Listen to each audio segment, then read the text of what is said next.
Olá pessoal, tudo bem?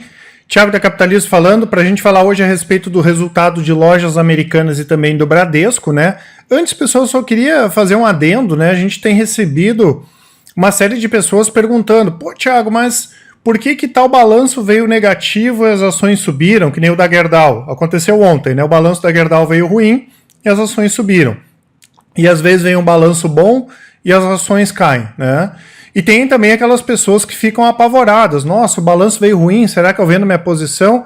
Primeiro, né, pessoal, eu bato sempre nessa tecla. Quando a gente vai comprar qualquer investimento, a gente tem que ter uma estratégia para investir.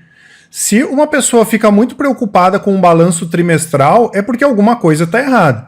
Né? Ou é o que eu bato sempre, né? Ou nós operamos com uma estratégia do gráfico, que a gente vê pelo gráfico ali o momento de compra, o momento de venda, ou por uma estratégia fundamentalista. Para quem opera por uma estratégia fundamentalista, que é pensando em ser sócio de empresas, não vai ser no primeiro balanço trimestral que a pessoa vai vender a posição dela. Pelo menos na concepção das nossas recomendações, isso não faz sentido. E é normal vir resultados abaixo do esperado ou resultados, entre aspas, ruins, como aconteceu com o caso do Bradesco. Não é que o Bradesco vai quebrar, não é que, nossa, agora eu tenho que vender toda a minha posição do Bradesco se eu tenho o Bradesco em carteira.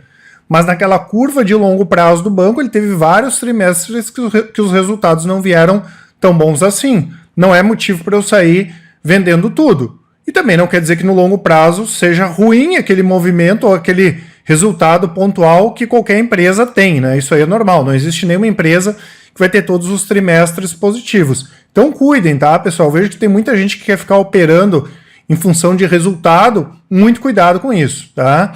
E outra questão é em relação a essa questão do balanço que veio ruim e a ação sobe, que nem o balanço da Gerdau.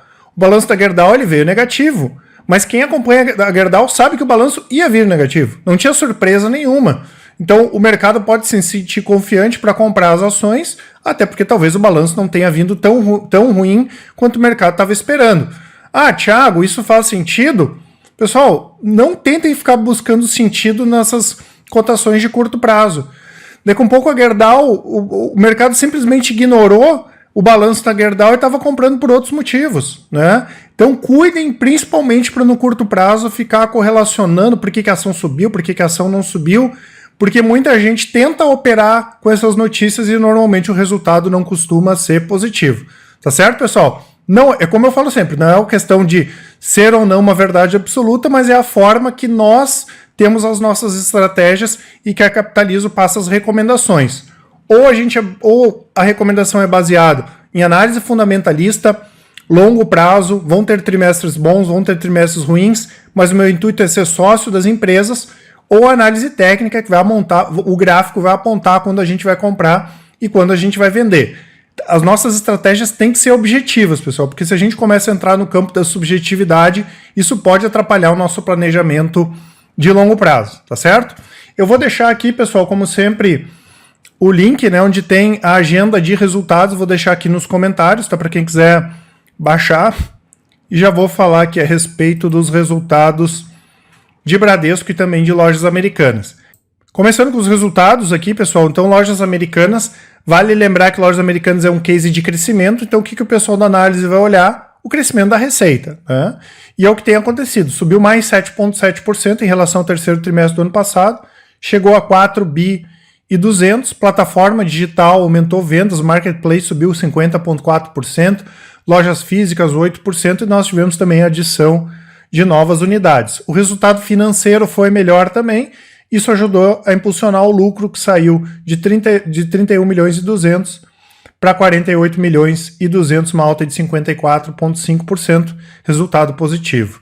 E aqui o caso do Bradesco, que eu estava comentando no início do vídeo. Pô, Thiago, mas o lucro saiu de 5 bi 400 para 6 bi 500, é ruim isso? Não. Mas o que aconteceu? O Bradesco teve maiores gastos e teve um crescimento abaixo do esperado em receitas de serviços, a margem financeira e também receita com seguros, né?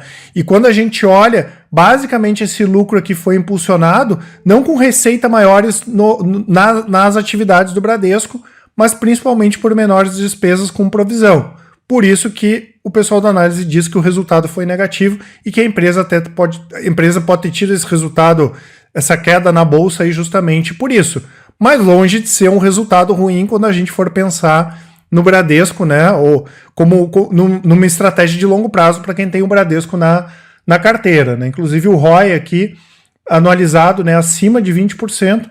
O ano passado estava em 19%, no segundo trimestre estava em 20,6%, agora em 20,2%, fora que tem aquela questão do pagamento de dividendos que o Bradesco tende, né, a se juntar ao Itaú agora como os maiores pagadores de dividendos, né? E o banco também informou que deve fechar pelo menos 10% das agências físicas até o final de 2020, né? Então, o banco, né, o Bradesco fazendo de tudo para manter esse retorno aí sobre o patrimônio bastante elevado, né? E só para finalizar, pessoal, para quem ainda não conhece os nossos produtos, eu vou deixar aqui o site da Capitalizo, né, para conhecer todos os nossos produtos de recomendações. Da parte de ações, nós temos o Invista em Ações, que são as recomendações de longo prazo, e o Full Trader, que além das recomendações de longo prazo, nós temos também as recomendações de médio e de curto prazo, day trade, swing trade e assim por diante. Vou deixar aqui a parte dos relatórios grátis também, para quem quiser baixar algum relatório com uma abordagem mais fundamentalista. Inclusive a gente tem uma atualização de VEG. Vou deixar a nossa lista do Whats e também vou deixar o nosso canal do Telegram aqui para quem quiser fazer parte. Tá certo, pessoal? Um abraço a todos e até mais.